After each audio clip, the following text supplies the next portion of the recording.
Dans cette vidéo, nous expliquerons le processus de diagnostic d'un compresseur conventionnel dans un réfrigérateur non inverté. Tout d'abord, observez si le compresseur s'allume, vérifiez s'il vibre et si le tube mince chauffe, ce qui indique une compression.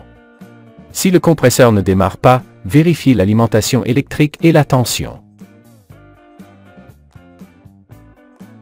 B. Si l'alimentation est correcte, vérifiez si cette alimentation atteint le compresseur pour écarter toute interruption de courant. C. Pour un compresseur conventionnel, déconnectez l'alimentation des bornes identifiées comme C ou commun, S ou démarrage, R ou fonctionnement. Mesurez la résistance entre les broches avec un multimètre en position ohm. Un compresseur en bon état doit montrer une valeur de résistance entre les broches S et R égale à la somme des résistances entre les broches S et C et entre R et C. D. Un compresseur conventionnel doit utiliser un relais de démarrage. Vérifiez son état en testant avec un autre relais du même type. Vous pouvez également faire un pont entre les broches R et C pour alimenter momentanément la bobine de démarrage, puis la déconnecter une fois que le compresseur s'allume. E. Si le compresseur utilise un condensateur de démarrage, vérifiez sa capacité avec un multimètre en position microfarad.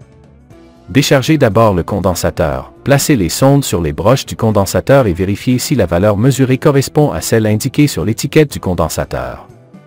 Si la capacité mesurée est bien inférieure ou si aucune lecture n'est obtenue, le condensateur doit être remplacé. F. Si le compresseur s'allume mais s'éteint après quelques secondes, cela peut être dû à une consommation de courant excessive ou à un mécanisme de protection, comme le thermique. Vérifiez la consommation avec une pince ampère-métrique. Pour vérifier le thermique, faites un pont sur le protecteur thermique et connectez le câble directement au commun. G. Une vérification de fuite à la terre doit être effectuée. Réglez le multimètre sur l'échelle des mégaohms, placez une borne du multimètre sur n'importe quelle broche C, S ou R, et l'autre borne sur le boîtier métallique du compresseur. Si vous obtenez une lecture, le moteur est à la terre, ce qui indique une défaillance. H. Il est important de vérifier la consommation électrique du compresseur.